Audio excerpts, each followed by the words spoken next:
Computer से वास्ता तो हर इंसान का आजकल के दौर में पड़ते ही रहता है। तो आपने अक्सर ये जुमला भी सुना होगा कि कंप्यूटर की विंडो उड़ गई है, विंडो इंस्टॉल कर दो। तो ये विंडो असल में है क्या भला? जानने से पहले सॉफ्टवेयर के बारे में जानना बहुत जरूरी है। कंप्यूटर देखा जाए तो बिजली से चलने वाला एक आला है, लेकिन इसकी फंक्शनैलिटी सॉफ्टवेयर से होती है। कंप्यूटर या कोई भी इलेक्ट्रॉनिक डिवाइस दो बुनियादी चीजों पर मुश्तमिल होती है। पहली चीज है हार्डवेयर और दूसरी चीज है सॉफ्टवेयर। हार्डवेयर मतलब पुर्जे जिनको हम टच कर सकते हैं, जैसे कि LCD, कीबोर्ड, CPU वगैरह वगैरह। दूसरी जो चीज है हार्डवेयर को जो चलाती है वो है सॉफ्टवेयर। किसी भी डिवाइस में जब तक सॉफ्टवेयर नहीं है वो काम नहीं करेगी। इसकी मिसाल इसी तरह जैसे इंसान के अंदर रूह होती है, जिसे हम छू नहीं सकते लेकिन उसकी एग्जिस्टेंस हमारे अंदर मौजूद होती है, और अगर रूह निकल जाए तो इंसान का वजूद ही बाकी नहीं रहता। इसी तरह कंप्यूटर को भी एक रूह की जरूरत होती है और वो रूह है सॉफ्टवेयर। लेकिन सॉफ्टवेयर की भी टाइप्स हैं, जैसे कि सिस्टम सॉफ्टवेयर और एप्लीकेशन सॉफ्टवेयर। एप्लीकेशन सॉफ्टवेयर मतलब गेम्स, मीडिया प्लेयर्स जिनके जरिए हम मूवीज वगैरह देखते रहते हैं, ये टाइप्स हैं एप्लीकेशन सॉफ्टवेयर की। अब एप्लीकेशन सॉफ्टवेयर किसी भी डिवाइस में ना भी हो तो वो काम करेगी। जैसे मोबाइल में अगर गेम ना भी हो तो मोबाइल तो चलेगा, कॉल्स वगैरह आएंगी जाएंगी, मोबाइल को आप फिर भी इस्तेमाल कर सकते हैं। मतलब ये कि एप्लीकेशन सॉफ्टवेयर जरूरी नहीं है किसी भी डिवाइस में। अगर आप किसी गेम को डिलीट कर भी देते हैं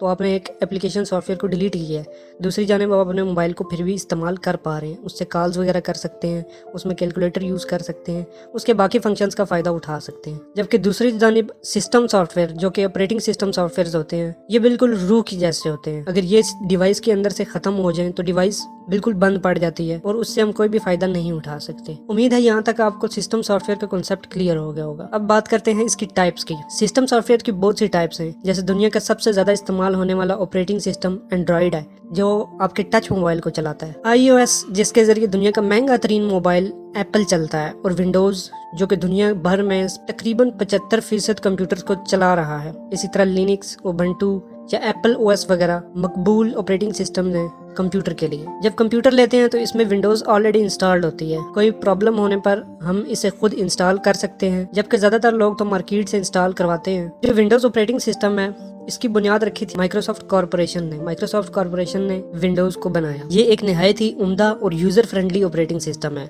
यूजर फ्रेंडली मतलब इसको आसानी से समझा जा सकता है। इस पर कोई भी शख्स, ख्वाह उसकी तालीम ज्यादा है या कम है या वो अनपढ़ है, वो भी इसके ऊपर काम कर सकता है। अगर हम डिटेल में जाएं तो विंडोज का स्ट्रक्चर, इसकी डिस्ट्रीब्यूशन, इसके वेरिएंट्स, बहुत सी अहम बातें हैं। लेकिन मैं इस वक्त ज्यादा डिटेल में नहीं जाऊंगा और एक बेसिक कॉन्सेप्ट आपका क्लियर करना चाहूंगा। और अब जब माइक्रोसॉफ्ट विंडोज का लेटेस्ट वर्जन है वो विंडोज 10 है। विंडोज 10 के अंदर जिद्दत आती रहती है, अपडेट्स आती रहती हैं। जब भी हम अपने कंप्यूटर को इंटरनेट के साथ कनेक्ट करते हैं तो इसकी अपडेट्स ऑटोमेटिक होती रहती हैं। और अब अगर आपको फ्री विंडोज चाहिए तो आप इंटरनेट से डाउनलोड भी कर सकते हैं। अब ये फ्री कैसे अवेलेबल है? इनको पायरेटेड वर्जन कहा जाता है। पायरेटेड वर्जन आसान अल्फाज में बताऊं तो चोरी का माल। अब ये था विंडोज का बिल्कुल बेसिक कॉन्सेप्ट, और इसको आप शेयर करें उन लोगों से जो विंडोज के बारे में नहीं जानते। बेसिक सा नॉलेज था।